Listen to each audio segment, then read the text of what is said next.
City of Stevens Point Common Council meeting, recorded September 15, 2025. We'll call the regular meeting of the Stevens Point Council to order. Clerk, would you please call the roll? Christensen? Here. Guthrie? Here. Keemer? Here. Broderick? Here. Burr? Here. Steinmetz? Here. Kneebone? Here. Shuda? Here. Lang? Here. Boozy? Here. And Morrow. Here. And with everyone present, please join me for our salute to the flag. I pledge allegiance to the flag of the United States of America and to the republic for which it stands, one nation, under God, indivisible, with liberty and justice for all. Thank you all very much for coming today.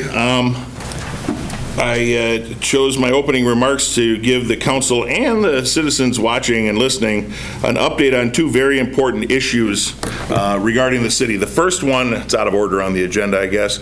I will go with the land swap because that's the easiest.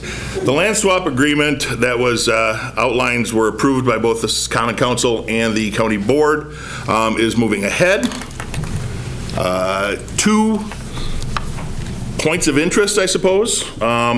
We are looking at saving a fair amount of money by taking down the 1039 Ellis Street building first. And the agreement originally had a clause in there that allowed the county to continue to store items in there for a year after the swap took place. I'm working with the County Facilities Department. They need about 15,000 square feet. We're looking at other options to provide that storage. They need a loading dock and access to so a forklift can access it. I don't see an issue with that getting resolved, and we'll get that squared away. The other issue is something called single point of access. Part of the main reason that the county has been looking for some security updates is for the courthouse. And right now, if you go up to the second floor in the courtrooms, before you go into the branches of the court, there's a security checkpoint with metal screening and things like that. The county would like a single point of access so everyone, employees and non-employees, would come through one door, go through security screening every time they enter a building.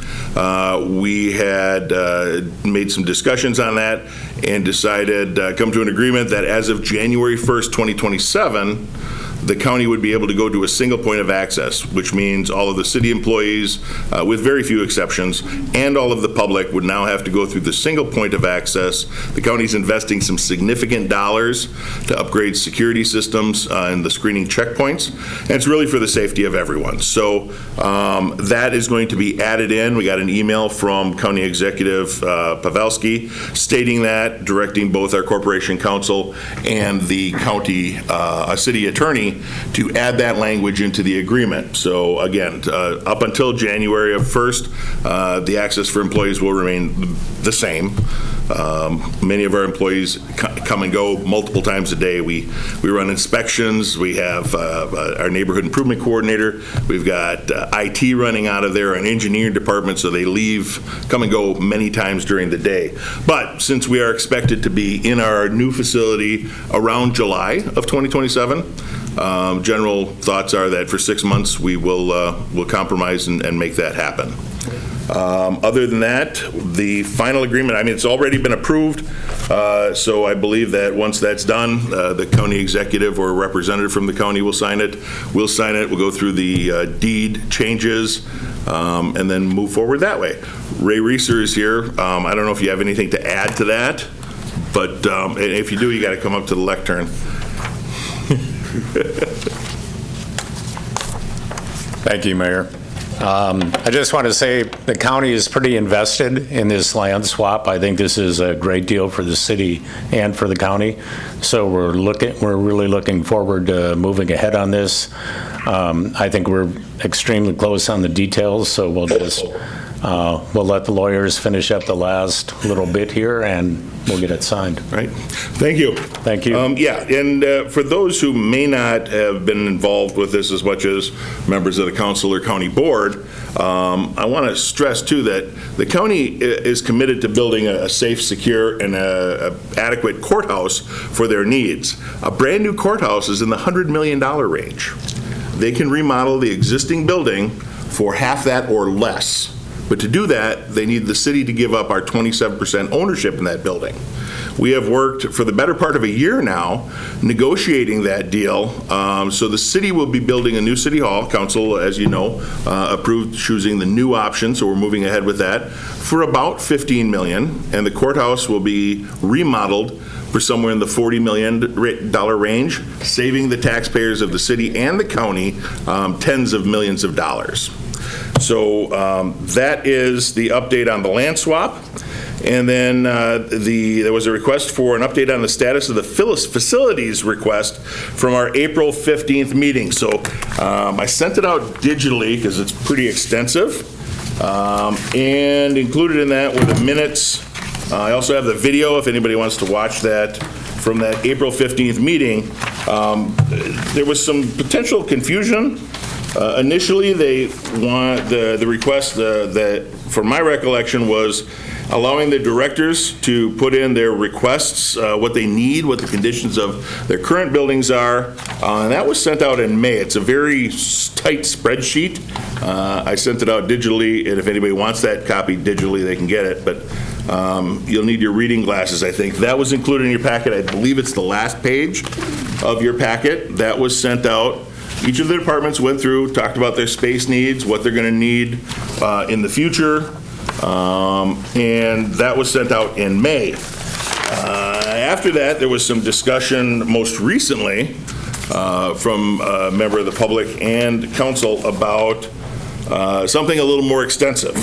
So we went back and looked at exactly what was said in the video and put together the second stapled packet in your in the packet that you have. So every director went through every building that we own, put in the square footage, the year built, any remodeling roof, guessed on the condition of things like the roof, facade, windows, plumbing, and HVAC, which were all specifically mentioned in that video, and the notes, including anything that needs repair or replacement, and even things that we know we don't know, which was also a request in that. And then the prioritization, which was asked for council. The first stapled packet, the large one, is every building that the city insures. So in some cases, they may be different. So it's very extensive. The insurance came from the Comptroller Treasurer's Office. It talks about the square footage and the year built, and then some of the insurance limits. So hopefully, with all of those documents, that gives the council enough to determine what further information they need. If you recall, at that April meeting, we set aside some money for a facilities study, literally hiring someone. The council agreed to let the department heads do the preliminary work, and if anything needed to be dove into a little more deeply, that we'd bring that back to council, and council would provide us further direction. That's why there's no action needed tonight. There's a lot of information here to digest. I fully expect some questions for the department heads. Those will probably be the best people to answer them. I want to thank Bethany for putting all of this stuff together over the course of several weeks and getting different emails from different people. Even though we sent out a template for the spreadsheet, several of those templates were returned modified. But we got it done. So that information is before you. If there is something more that we want to see, I need the council to let us know. But take some time, digest it, review it, ask some questions. Every director will be available for your questions, and we'll move on from there. With that, my opening remarks are concluded, and we will move on to item number 3. Persons who wish to address the mayor and council on a specific agenda item other than a public hearing should register their request at this time. people who wish to identify or address the council on a public hearing, and we have no public hearings tonight. So is there anybody who wishes to speak on any agenda item, including the non-agenda item that has not registered? Okay, then we will move on to item number 4. We have persons who wish to address the mayor and council for up to 3 minutes. Emily Berge.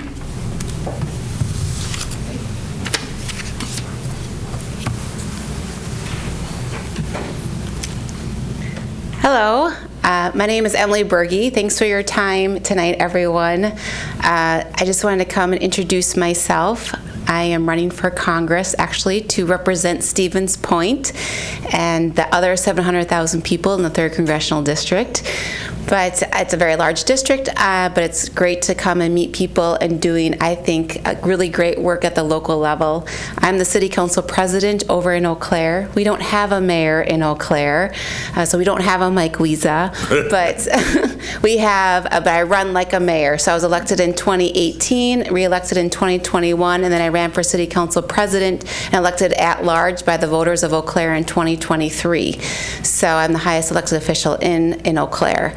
So through the main issues we've been working at the local level, housing, health care, healthy water, I'm sure those are very familiar issues to you too at the local level here. And we're doing what we can at the city of Eau Claire, working with council and our elected leaders, other elected leaders, but we also hit a lot of barriers. You know, we redid our zoning code to help with housing, and we're spending $20 million to build a PFAS removal facility, and we lost a hospital, Sacred Heart in Eau Claire, and we did what we could to manage that devastation. But we really need more solutions at the higher level, which is why I'm running for Congress. So I feel like we're doing all the tools we can do at the local level. Again, I'm sure you probably understand that. So yeah, again, just wanted to introduce myself. I won't go on and on and on, but I do have a website, bergeforcongress.com, so feel free to learn more about me. I'm on the Facebook and Instagram, so not on TikTok. Well, I do have a presence on TikTok, but I don't really do the TikTok. So if you know anyone that likes the TikTok, let me know. So my kids also are not interested in that. But anyways, yeah, I just wanted to introduce myself. I'm open to any questions and hearing what issues you have in Stevens Point. I think it's really important to work with local governments. I really believe that local governments are, people trust local government more than state and federal government because, they see us at the grocery store and can come up to us and tell us their concerns, and they can come down to a meeting and talk like this for 3 minutes at your council, and that's really important that we don't have that necessarily at the state and federal level. We should have that, but we don't have that. So thank you for your work at the local level. It's really important, and I know it's a lot of long meetings. I can speak from personal experience. I know it's hard to, because I know you all are serving for the betterment of your community too. You just want to make your place, your city, a better place, and that's just really great to see. I know that's why I serve, and so thank you for your time and your service. So thanks. Thank you very much, Emily, and best of luck to you. Thanks. Thank you. With that, the speakers list on the non-agenda items is exhausted, and now we have a presentation from our very own Chris Klesmith. Chris, give me 10 seconds to bring up your report. And share. While the mayor's bringing up the presentation, I just wanted to share a little bit of time with you all and to give you some context for a recent housing study that was performed by Centergy, which is our regional economic development organization, in partnership with the North Central Wisconsin Regional Plan Commission, which is the regional plan commission we belong to. So I wanted to give you some context to that study before you all started to ask questions of myself and Director Kivala and how our local housing market is impacted or is included within this study. So I have 4 main just things I want to touch on today, give you a little bit of context of that study, give you a short overview of how Portage County and Stevens Point are changing relative to the region and the state, touch on our housing projections for the county and the city, and some of the projects that we are beginning to tabulate and just see how we are measuring up to those housing projections that were provided for the county and for us in the city. So on to the next slide. Just a reminder that this was done for a regional workforce. So we're talking about a 5-county study And again, a lens of a workforce, this isn't going to provide maybe the level of detail you might want for certain populations like those with disabilities or our aging population. And then the study does also recommend some tools to improve the construction of housing in our communities. Next slide. So quickly, summary of the demographics. Portage County and the region still experienced population growth from 2000 to 2023. Great job, everybody. But the number of households in Portage County grew about the same rate as the state from 2000 to 2023. Just want to put a star on that households comment. A lot of people ask, is that number of housing units? Is that population? Households just designate the number of, I guess, a unique group of people living together in a housing unit. So the number of groups of people living together has increased, if that makes sense. So I'm just going to try and keep pace with you all. So one thing I wanted to note is that the age of housing in Portage County is similar to that of the national construction trends. So we are seeing, we are keeping pace with the national housing market. But because housing has been slow to be constructed after 2010, there's additional pressure on new construction and the need for new construction, but there is additional pressure on housing repair assistance programs. So as you see news from the state level and at the local level about our housing need and our current housing market, there may be additional need that staff may come forward to discuss about renovation programs, raise and replacement programs, upscaling housing from detached single family to perhaps attached single family and trying to add more housing units into our market. Portage County has a similar mix of housing types, and Stevens Point in particular as well, to the rest of the nation and the state as compared to our region. So in the region, there are more detached single-family homes. When you look at Stevens Point and Portage County, we have less of those, and we have a higher percentage of attached and multifamily units. Of the counties in the region, our median value of owner-occupied homes is highest in the Portage County area, but lowest in the city. So if you look at our average housing values compared to that of the county, we are a lower value. We'll discuss that more as we update the comprehensive plan, so be prepared for that in the next couple of weeks. Rents have also increased similarly to the rest of the state, and ownership rates have decreased more rapidly than the rest of the state. On the next slide. So I just wanted to provide this table from the housing study just to showcase, again, Portage County having a mix that's closer to that of the state and the nation than the rest of the region. And then on to the next slide. You see in the study that a lot of factors are at play in impacting housing demand and access to housing. It's not necessarily that a stark growth of population is what's putting pressure on our housing market, but there are less people living together. Our household size is decreasing, so less people are living in the same unit, and therefore there's more competition within the housing market. Also touch base in the next couple of slides about the affordability of housing and some of the households within our community that may have the ability to afford more housing, but because those units are not necessarily prevalent within our community, there is additional pressure on our more affordable housing units. In the study, that it talks about workforce housing in particular, and I just want to make sure that that definition is very clear. We talk about workforce housing in a lot of different lenses, but they, in this study, define workforce housing as housing that's affordable or 30% or less of your income if you are earning between 60% of the area's median income and 120% of the area's median income. I know that's a lot of words. If you have a lot of questions on that later, please come and see me and Director Kivala afterwards. But generally speaking, if a household's earning between $35,000 and $100,000 a year, it's generally considered a workforce household. And when discussing housing affordability, I know we've just talked a lot about whether or not a household is cost burdened. In the county, currently 39% of Portage County renters are cost burdened. About 16.5 of those are severely cost burdened. And then for homeowners, about 14% of those homeowners are cost burdened.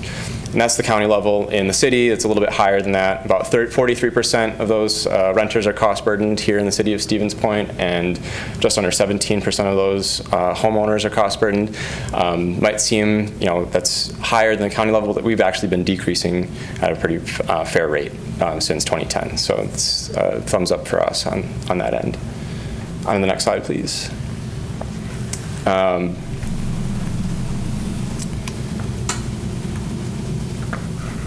So like I mentioned earlier, region-wide, there are more households within our 5-county area that can afford to live in a more expensive housing unit, but because there are less housing units in that price range on the market, there is additional competition, and we shouldn't necessarily use that as a marker to say we need to invest in more expensive housing. That does mean that those households have additional surplus income to spend in our local economy, so that's another thing to keep in mind. You don't necessarily want to force higher cost housing, but those households may be able to afford a more expensive housing unit and open up that housing unit for the next household in line who's hoping to upgrade. So I want you all to keep in mind that as workforce households are also competing with retirees, that there's some competition for affordable units in that level, and the best chance of producing either home ownership rates or, I guess, home ownership costs or rental costs is to build housing specifically for that market. So the next, I guess, the 3 slides with graphs on them will explain, I guess, show how big that gap is in that housing market. So owner households that could afford a home that's $300,000 or more a year, there's significantly more households than there are homes at that price range. There's about a 20,000 unit gap in our 5-county region. And the next slide, show that for renters. For the region, again, not just the city of Stevens Point, there are multiple thousands of housing units that could be filled at rents above $1,250 a month. Again, not just for the city, but for the entire region. And then the next slide. Next one. One more. I wanted to also illustrate the number of housing units that are available per household. This demonstrates, what are my chances of finding a house that's in my affordability range. And you can see that we have a really stark gap in our rental households, and for households that are earning between $50,000 and $100,000 a year in Portage County, there's essentially a tenth of a housing unit available for you if you are in the housing market and you don't have a home already. So if you're renting, the rental market in the region is very difficult to enter. And then for owner-occupied housing units, there's essentially one home for you if you can find it. So this is just to illustrate that there are not a breadth of options. It's very limited in scope, whether you are a homeowner or a renter. Just want to quickly touch on our housing demand. In the housing study, we talk about commuter demand, whether or not there is a housing unit in your community that you also work in. In the region, there's about 45,000 people who are exiting the region for work and 45,000 folks who are coming back into the region for work. It's also important to keep in mind our city's commuter demand. Our daytime population about doubles, so we do have some availability of providing more housing units closer to places of employment so that there are less folks commuting from outside of the area in for work. Again, so just back up one second, thank you. In the city of Stevens Point, we're projected to need about 850 housing units by 2040. In the county, we're projected to need about 1,800 housing units by 2040. And right now in the county, we have an immediate need or shortage of about 740 units. So we have a little bit of pressure to inspire some housing construction, but that'll taper off into 2040. On the next slide, just wanted to touch on that about 2/3 of that 850 housing units that we'll discuss in the comprehensive plan are needed by about 2030. And we have 3 major recommendations from our regional economic development organization. Our employers are needing more home ownership opportunities. Ideally, if we're trying to make those housing units affordable, those housing units should be for sale between $200,000 and $300,000. And then for our intro level workforce who are coming into the area, whether or not they're graduating from the university, mid-state, or if they are being recruited and brought into the community, we should be looking at rental opportunities between $900 and $1,500 a month to support that workforce. We have 3 major recommendations in that report. Besides the 4th one is monitoring our progress. The first one, advocate for new development through the region. Just real briefly, we're currently in the process of bringing in developers, whether or not they're a regional developer or a local home builder, on a multitude of sites, discussing the Shopko site, Edgewater, the land next to the Sisters of St. Joseph Parish. And then we're also coordinating discussions, again, developers of all sizes, looking at those single-family detached homes, attached homes, and those multifamily units that we can bring in to meet that housing demand. The second recommendation is to encourage our local units of local government to enable and expedite that housing, and just want to let you all know that we are doing everything we feasibly can and meeting all of those recommendations within the report. You're revising our zoning code, updating our comprehensive plan, disposing of publicly owned land into housing development, and a few others. And then the third recommendation is to create a regional housing fund so we can close the financing gap within the housing market. Right now it is still more expensive to construct housing than our market can support, and so we do have to utilize tools to close that gap and to successfully create a housing project within the community. And that's all I have for you. Thank you all. Thank you very much, Chris. If you have any questions, Contact your send office. them to me or to Director Kibble. Hit up one of the zoning code rewrite meetings. You've got some coming up, right? Yes, we have some zoning code meetings coming up. Adam Kuhn, our zoning administrator, would be happy to answer any questions about the zoning code rewrite. Comprehensive plan? Comprehensive plan, we are in the process of updating. We have our next meeting, which will be presenting a housing chapter in early October. And then, of course, if you have any questions about our local housing programs, our department oversees our revolving loan fund, both for our owner-occupied homes and renter-occupied homes, as well as our residential infill program, hopefully expediting some new construction inside the city. Thank you very much, Chris. It really does highlight kind of what we've already known, right? We have a pretty big gap in our workforce housing, and the rental properties in the city, even though we're a college town, we're higher than average for the percentage of rental houses that we have. But it was also interesting to note that we're not the only one. The surrounding counties have the same problems. I'm sure Emily Berge can tell us there's the same problems over on the west side of the state. And your department has been very creative in working with developers to try and figure out ways we can help fill that gap. And we appreciate that. The housing study itself was sent digitally to all of the alderpersons. It's available on our website or not yet? So our 2017 housing study was placed on the website, and we'll utilize that same landing page. We'll update and place the regional housing study. So that will be available at stevenspoint.com as soon as we can get it up there. Thank you very much. On to item number 6, the consent agenda. I would love to make a motion to approve a consent agenda. Thank you, sir. Is there a second? Second. Seconded by Lang. Discussion. Comments from the audience? Hearing and seeing none, roll call, please. Morrow. Aye. Boozy. Aye. Lang. Aye. Shuda. Aye. Nebel. Aye. Steinmetz. Aye. Burr. Aye. Broderick. Aye.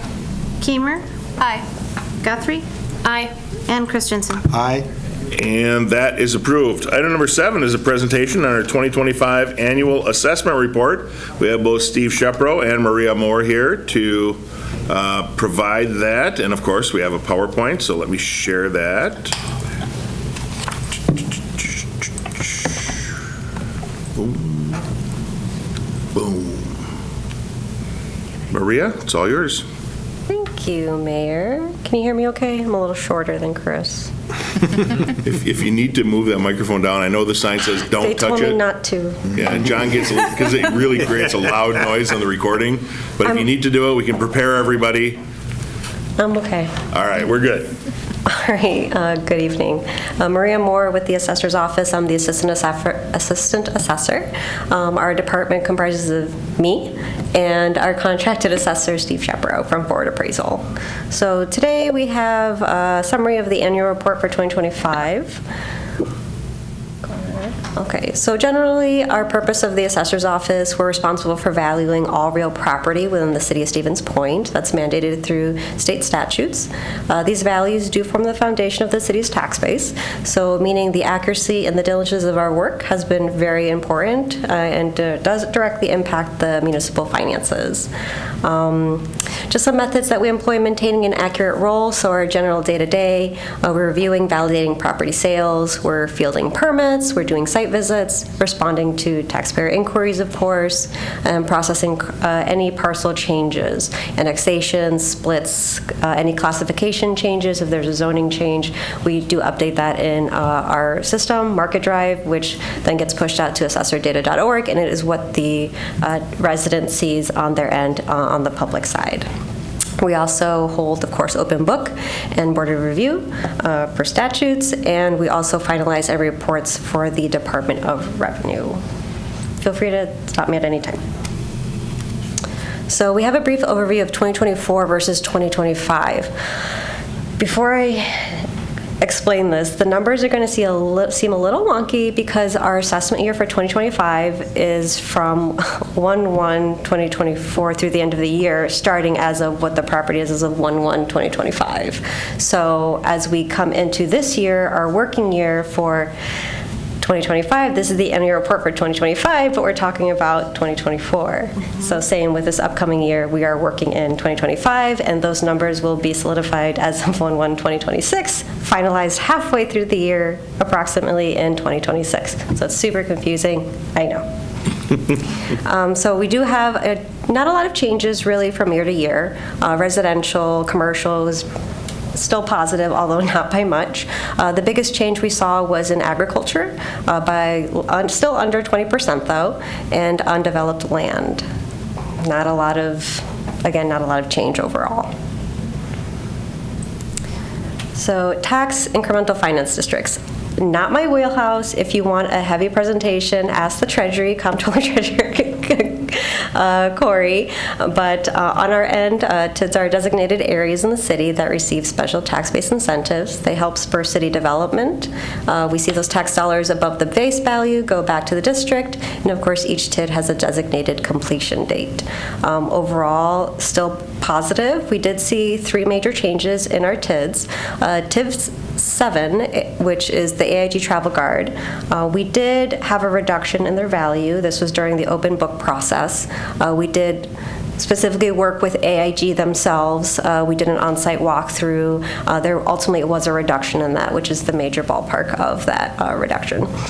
We also saw changes in TIF 9, 8.57%. That was a combination of things. Having parcels shift between taxable and exempt, some partial exemptions in that district, which we will talk about later. We also have the full new hotel, I believe Home to Suites. We also had a partial valuation for the ENT medical clinic. And then the major change is the Provident Nutraceuticals was shifted to manufacturing. So now the state is in charge of that. We received the state's numbers, and then those are then updated on our end. For TIF 10, we just saw the raise of 2 homes, and it was approximately $300,000 worth of value. So that is not a 0.13% change, not very big. Our mobile home permits, we value them annually at market value, usually on a month-to-month basis. We go through the mobile home parks, we do site visits. We'd also produce updated mobile home fee schedules. These outline additional fees to charge mobile home owners each month. This is beyond the lot rental, so the city sends a bill to the parks and then they disseminate the rest of the billing for each unit. And this is governed by Chapter 12 of the city's ordinances. So just to summarize very quickly, Eagle Ridge Mobile Home Park is off Torn Road and has seen ongoing development over the last several years, thankfully for the better. While they maintain 96 sites, 52% of these sites are vacant due to the removal of dilapidated homes, so we do welcome this change. However, their current stock does include some of the newest and highest valued mobile homes within the city, so they've removed a lot of dilapidated homes and brought in brand new homes into the park. In comparison, Thompson 2 maintains some of the oldest stock in the city, and our largest contributors remain Holiday South and Holiday North, very well-maintained parks. Wellsprings Park annual fees does remain low compared to the number of sites because they have several exceptions, since it's like a, I believe, Transact Hope, and so their average annual fees is a lot lower compared to how many sites they have than the others. So significant changes in the city, some annexations, as you're very well aware of, southeast corner of Brolowski Road and Old Highway 10, which was then put into TIF 14, a new district for 2025. We also saw the Forest Creek subdivision being annexed, which created 60 buildable lots for a total of approximately 106 acres that were annexed into the city. I will note those are tax exempt because they are owned by the city. Overall, new construction, residential, approximately $4.6 million, commercial, approximately $23.5 million. So there were some pretty big changes. We always tend to have Century do major changes over the year. So they saw Century Headquarters 4th floor executive remodel, $3.7 million. The Century World admin office addition also went in. We also had several duplex developments in the city last year. I just want to note that when I started here about 9 years ago, it took 5 years me working at the city to see a single duplex construction. So it was many, many years before they were even built regularly. And now we see several larger developments over the course of the year coming into the city. So continuing on, exemptions and raised property within the city, we're also responsible for reviewing all property exemption requests and granting or denying those exemptions. The city does have 198 exempt parcels across 4 categories: the state, such as the university, county of course, us, the city, and any non-government entities. So to review some of the exemptions that we reviewed this past year, inclusive building, we did add $2.5 million back to the roll because we've removed their exemption. At the time of submittal and reviewing their exemption request, we didn't feel that they met the requirements. It is pretty strict, and being a nonprofit entity doesn't automatically exempt you. So there is a very large application process that they have to review, and then we usually visit with them and review any concerns that they have and that we have. The Children's Discovery Center in the East Park Commerce Center, we did reduce $1.57 million. That is a partial exemption. So partial is, it's basically our discretion. We did walk on site, meet with them directly, and work with CAP Services, who manages the site, to get to that point. Overall, we lost value in raised homes, about equivalent to $1.18 million, and that's between residential and commercial properties. Maria, just because it's been questioned in the past, when we look at exempt parcels, 618 exempt parcels in the city, seems like a lot, but it's not all city-owned parcels. It's not just our parks and our buildings. Yes. There are other entities that are tax exempt, churches, schools. Can you give us maybe a couple more examples of those exempt parcels? Yep, churches, schools, some hospitals, clinics, depending on what they do. And these are parcels. That doesn't necessarily mean there's a building on them. Correct. I mean, we have a lot of vacant land in the city that's owned by the city, but there's nothing on it. There's a huge amount of them. But yes, this is not all like we're moving parcels off of the roll or anything like that. I mean, they're not on there, but it's nothing. Don't be scared by this number. Right, and a lot of those city parcels are not large enough to build a building on. If you recall, Council, we recently reduced the minimum lot size, putting, I think, at least 8 new parcels back on the list for development. So we could reduce the lot size further and put a few more parcels on. But a lot of these are just little slivers of land. We use them for community gardens. Correct. And things like that. Yes, and just bringing in the annexations from this year, creating the Forest Creek subdivision. Just today, we walked a property within Forest Creek that was complete and done. They will be moved to the tax roll, so it's a very short period that they're exempt. So we will be looking to move several of the builded parcels back to taxable status. And during the course of the year, there are sales, and that changes the exemption during that process. So last year, we purchased a property on the outskirts and then sold it within the following year. It didn't even get to the point where we took it off the roll because the sale happened so quickly. It went from exempt to not exempt, and then it just didn't see that change. So. property sales and market activity. Our office also reviews property transfer records during the year. So we validate sales data, we update owner information, we also verify property characteristics at the time of the sale. This is when this triggers just the next steps in reviewing potential properties to see if there could be any changes needed for that property. We determine the ratios for all properties, the assessment to sale ratio, and that is used by the assessor's office and Wisconsin DOR to determine the level of assessment. So our highest, Sorry. our highest sales was in April, with February seeing the lowest. February being the lowest was 34 sales, and the average is about 57 sales. Again, this market is a lot faster than it was a decade ago. So building permits. We work very closely with the inspection permitting division within the department. We review their issued permits to see if they need any, if we need to make any changes on our end, as they do form the foundation of our permit field work each year.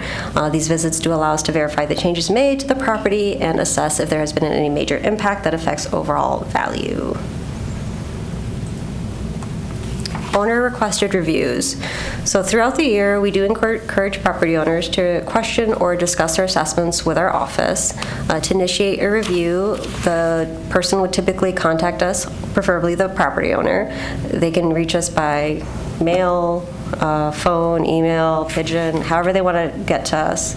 And that provides a preliminary discussion. We talk about their concerns. We set up a time. We do an on-site visit. We do have to do an on-site visit to verify the conditions.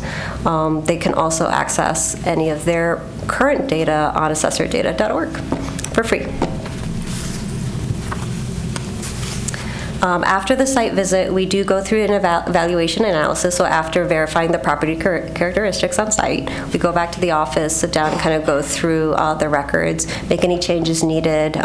If we need to correct measurements, sketches, things of that nature, we always want our records to be as accurate as possible. Once we make those changes and verify that the updated values are in line with comparable properties, we do send notices to property owners whenever a change is made.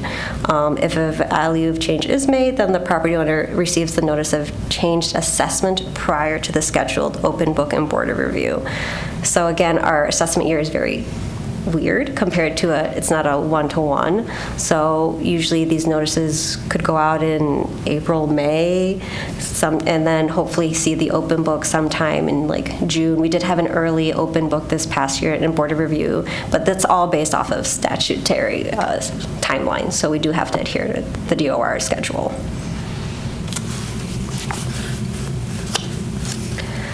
Our summary of ratios, the Wisconsin DOR sets a standard assessment to sale ratio level between 90 to 110% being compliant.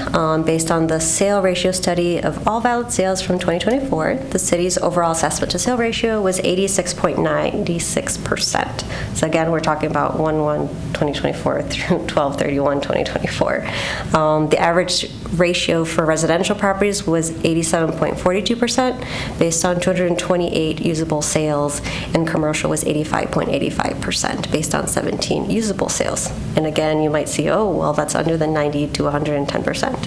Yes, it is. Did you want me to talk about what happens when that happens?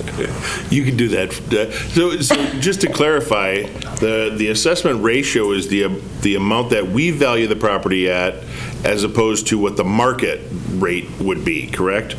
If my house is valued at $100,000 on the market, and you would in this case have me at $87,420 or something like that, right? So if I sold my house for maybe like $300,000 on the market, okay. And you have a nicer house. It's not that much. This is dreams. $300,000 on the market, and maybe my assessment was $200,000 based on the records that the assessors have. My sale ratio would be about 66%. That would be a flag to our office to be like, why are we so off? We need to be looking at this property. Were there any improvements that we were made aware of?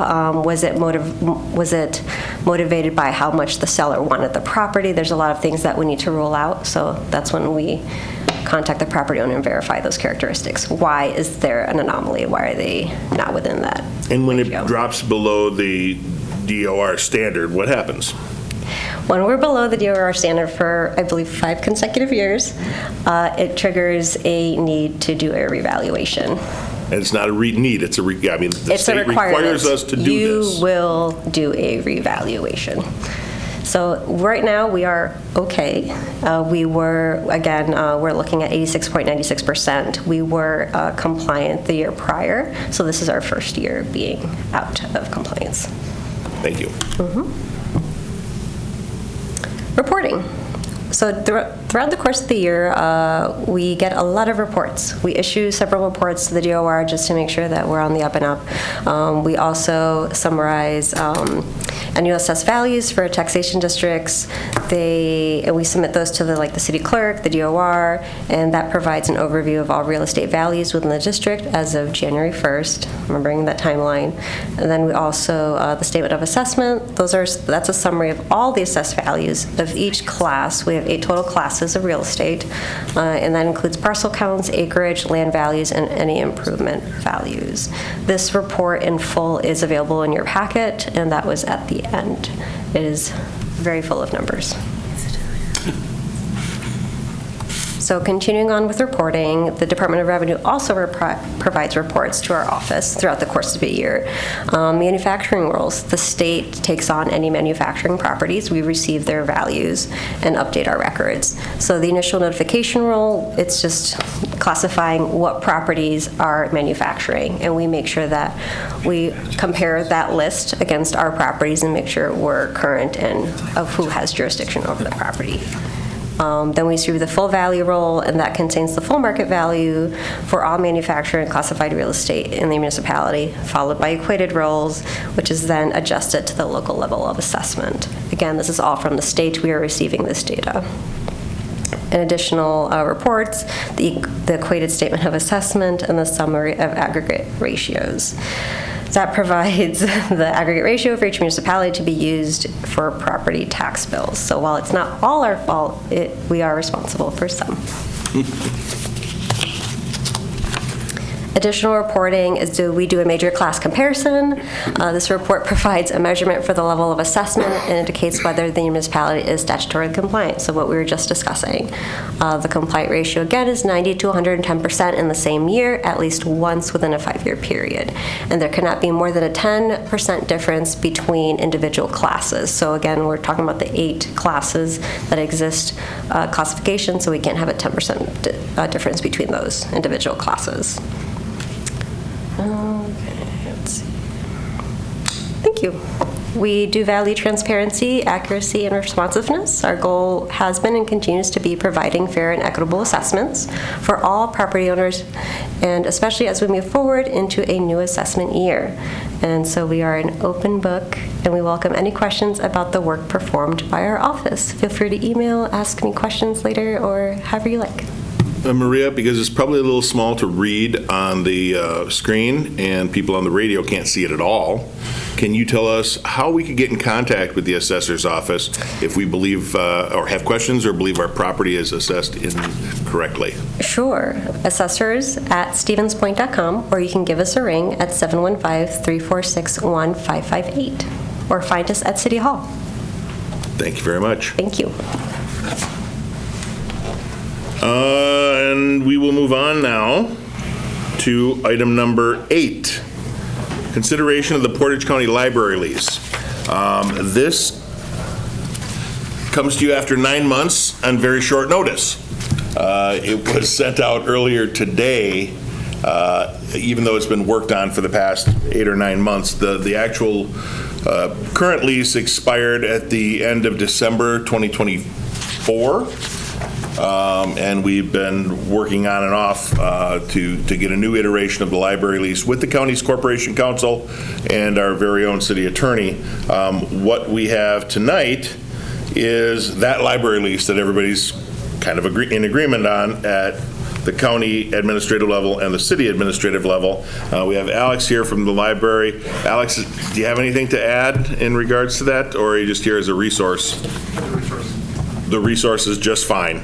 If you haven't met Alex, by the way, he's our library director, and I strongly encourage you to tour the library. Alex will be happy to show you around. That said, you don't have to take action tonight because I realize that it's an extensive document, but there are very few changes in it. Logan's in the other room who's going to be making his way over should there be any questions about any substantive changes. But if you feel comfortable with what the county and city have come up with and choose to take action tonight, you are certainly welcome to do that. But I will understand if we want to postpone it yet another month and wait till October, but that would be up to you. And Logan assured me that he's coming over. He did say he was going to be available if there were questions. There weren't a lot of substantive changes. It was really a kind of a restatement of what the original lease was. There he is. Sorry, it's hard to hear you in the upper room. Is it? No, sorry. There was a heated conversation, well, not heated, but a rousing conversation going on about development stuff. So. Oh, sure. Logan, you want to touch on the highlights of any substantive changes in regards to the lease? So, procedure-wise, basically a lot of times you could have something before you where it's like, here are the changes compared to the last version of this, but this is essentially like started from scratch compared to the previous lease. Corp Council had drafted this new version that's before you, and essentially what it is that they wanted to have a version that could be used with all of the satellite operations for the other libraries, Plover, Roswold, et cetera. Almond. In substance, however, it's essentially the same as what we've had previously.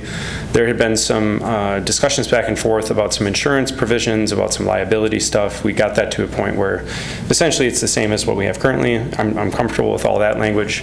The big change versus the last one is that leading into the last contract, there was some pretty extensive discussions about the portion of responsibility for some capital projects. The version of this that existed prior to the current one was, in my opinion back then, it's crazy, it's my second one of these. The city was basically bearing too much of the brunt for capital improvements to a building that we don't operate any programs at all in. So what we did back then was team of both city and county representatives went through the building and kind of created a laundry list of the bigger capital projects. Those have nearly all been accomplished during the term of the outgoing agreement, other than the windows on the upper level on Strong's Avenue side due to some historic preservation concerns. But basically, through probably about 6 rounds of back and forth between myself and Corp Council, we got this in the form it's in, and I would encourage you to approve it so that the library can continue on doing what it does. Okay, any questions for Logan? Go ahead.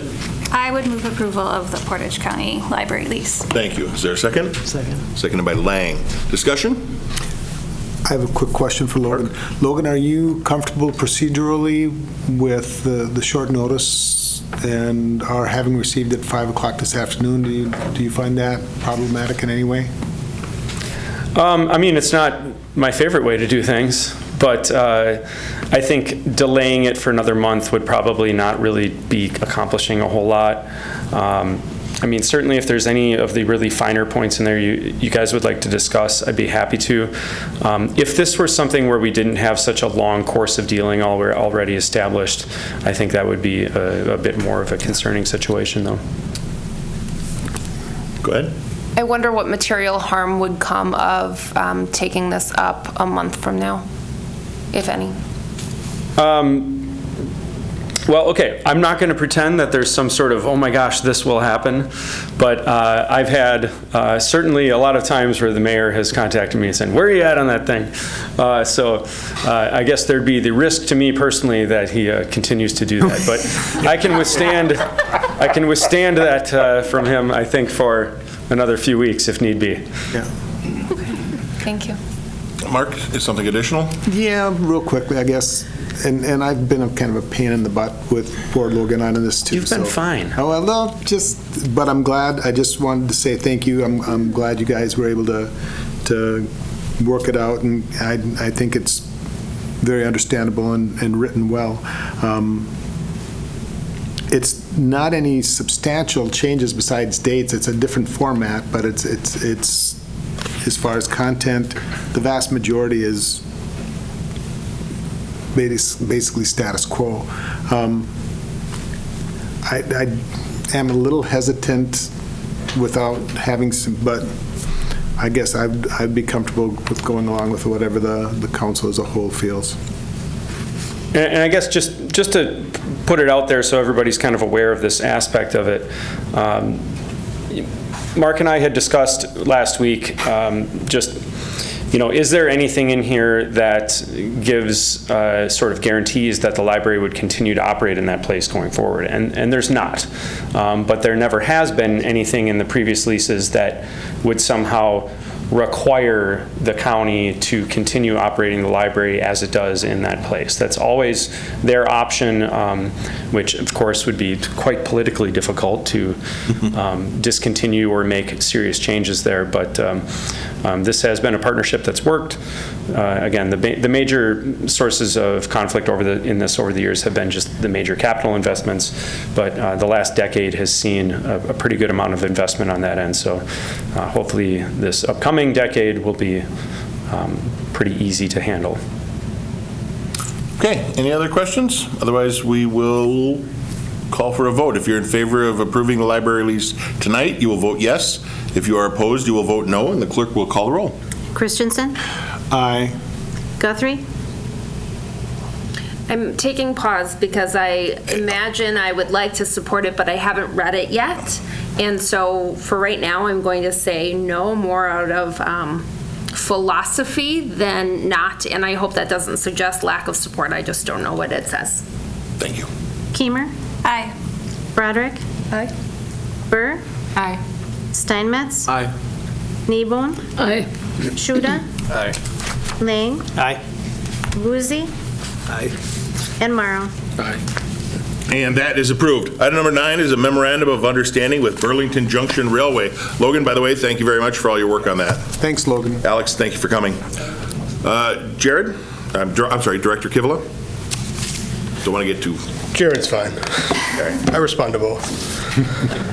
Thank you, Council. So before you have a memorandum of understanding with Burlington Junction Railway. Burlington Junction is a short line railroad company who approached us to further discuss the sidetrack and spurs out in our industrial park. So, just as you had to explain that to me, could you explain for everyone on council and the watching and listening public what a short line railroad is? Yes, a short line railroad, and I guess I may leave it up to Burlington Junction, who is here today, to better explain it. But they are a subclass railroad, so CN, Union Pacific, Norfolk are all Class 1 railways. Burlington Junction is a short line railroad who only owns portions of a track. They do not own transcontinental tracks. They own and manage smaller portions of track. Thank you. So, a subclass, I guess, to repeat. But staff has been working with Burlington Junction to evaluate the sidetrack and spur out in the industrial park. After further talking with them, staff felt as though it could really be a great collaboration between the city and a short line who has a multitude of knowledge within this field, whereas staff, I know the tracks are metal and they go on wood and they have rocks underneath them and Monopoly. They transport goods. Yeah, if you get so many of them, they increase how many. Yeah. But yeah, so the knowledge Burlington Junction would bring to the table in this would be very valuable, and staff feels as though it would really help excel the economic development out in TIF 14 in our East Park Commerce Center, which has been somewhat sitting stagnant for quite some time. So trying to form partnerships and really bring in those collaborations to further better the area And as mentioned, we do have Eric from Burlington Junction, who would be happy to step up to the plate here and talk about the company and any other questions you may have hyper-specific to the railroad. Thank you, Director. And as the Director mentioned, we do have Eric Pitcher from Burlington Junction here as a resource. Should the council have any questions, we would ask, of course, that you would accept the Memorandum of Understanding, and we'll continue to work with Burlington Junction on a facility. I would be glad to move to accept that MOU. I think the voters approved the side rail how many years ago? So I mean, yeah, the side rail's approved, it's not constructed yet because we don't need it yet. No. Yeah. And I understand that, but I think it's really a great idea to be able to access this type of expertise and help us move forward if and when that opportunity presents itself. So I would move approval. Thank you, President Christensen. Is there a second? Second. Seconded by Steinmetz.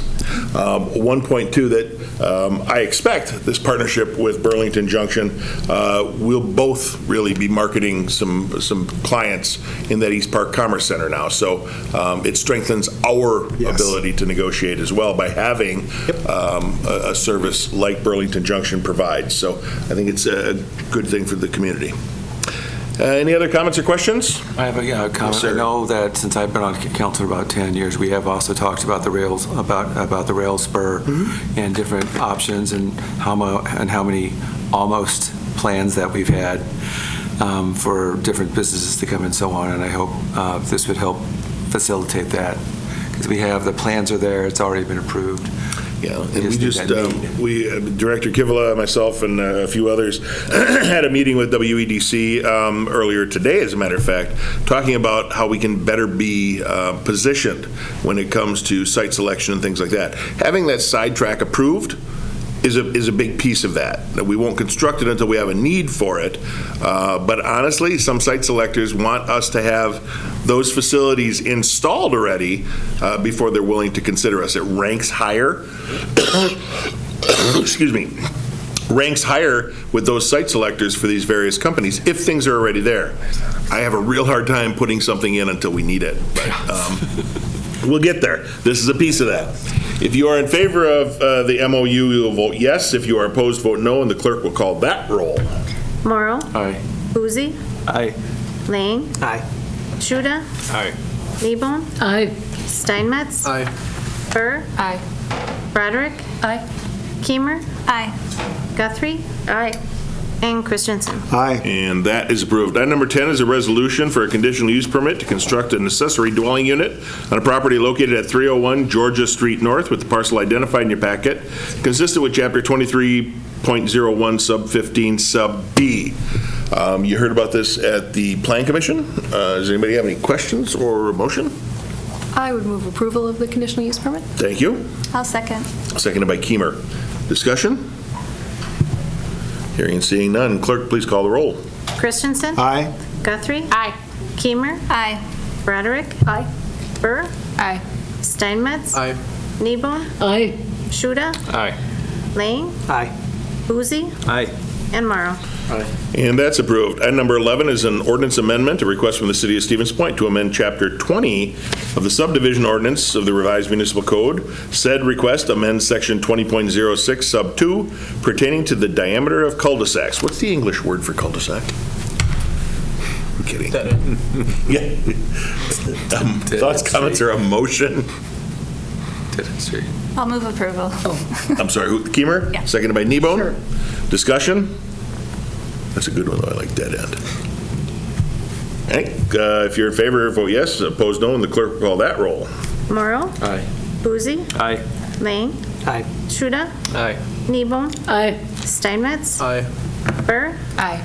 Broderick. Aye. Keemer. Aye. Guthrie. Aye. And Christensen. Aye. And that's approved. Item number 12 is approval of a letter of intent for the Forest Creek Subdivision Lot Reservation and Marketing Program. I got to tell you, that Forest Creek Subdivision lots have been selling really, really, really well. I'm signing offers every day, almost. Director, anything you want to add on this? I'll just make a comment to that. So we did close on 7 lots recently, so that is great to see. Handed the checks into the finance department, so they were very happy. I may be their favorite this week. The applause. Hold the applause. Just a note on this. So last council meeting, the council was just very, very excited that a motion was not actually made, just everybody voted. Yeah. So this is just coming back for an official motion and a vote. So if it seems familiar, there's a reason? Yes, it is not deja vu. You didn't Deja dream vu it. all over again. Yeah, just a note. And I talked to Director Kivela, and I'm of course the chair, so I'm taking the heat on that one. It was my mistake. So now I would entertain a motion. I'll move approval. Motion by Lang. Second. I'm sorry, second was by Burr. And hold that thought, we've got a chat. Did you miss the part about our liquor license? Yes, that was done under the consent agenda, and that was approved. Thanks for staying with us, though. I apologize. Thank you for everything. I appreciate it. You're welcome. All right, the motion has been seconded. If you're in favor of the letter of intent, you will vote yes. If you're opposed, vote no. We have to do it again because last month's doesn't count. Clerk, please call the roll. Christensen. I'm still an aye. Guthrie. Aye. Keemer. Aye. Broderick. Aye. Burr. Aye. Steinmetz. Aye. Kneebone. Aye. Shuda. Aye. Lang. Aye. Boozy. Aye. And Morrow. Aye. And those are approved. Item number 13 is a disallowance of a claim for Hannah Ligman with tire damage due to a pothole on private property. I would move disapproval of approving the disallowance of the claim. To deny. So the motion is to deny the claim. To deny the Is that claim. correct? I'm approving the disallowance, so that would deny the claim. We don't really need more confusion. Restating your motion, President Christensen, your motion is to deny the claim. Is that correct? That is correct. Thank you. Are you sure? Is there a second? Second. Seconded by Morrow. Discussion. The motion is to deny the claim. If you are in favor of that denial, you will vote yes. If you are opposed to the denial, you will vote no. And the clerk will call the roll. Morrow. Aye. Boozy. Aye. Lang. Aye. Shuda. Aye. Kneebone. Aye. Steinmetz. Aye. Burr. Aye. Broderick. Aye. Keemer. Aye. Guthrie. Aye. And Christensen. Aye. And that is denied. A lot of double negatives going on here. Yes. Item number 14 is disallowance of a claim for Fatema Khan, tire damage due to a pothole also on private property. I would accept a motion to deny this claim as well. Motion to deny this claim, please. Thank you, Alderperson Morrow. Second that. Seconded by Lang. Discussion there? The pothole has been fixed. Has it? Nice. Thank you very much. If you are supportive of the claim denial, you will vote yes. If you are opposed to the claim denial, you will vote no. And the clerk will call that roll. Christensen. Aye. Guthrie. Aye. Keemer. Aye. Broderick. Aye. Burr. Aye. Steinmetz. Aye. Kneebone. Aye. Shuda. Aye. Lang. Aye. Boozy. Aye. And Morrow. Aye. And that claim is hereby denied. Item number 15 is our end of our agenda. It is 8:07, and then the immortal words of Porky Pig. That's all, folks. That's all, folks. Thank you all for joining us.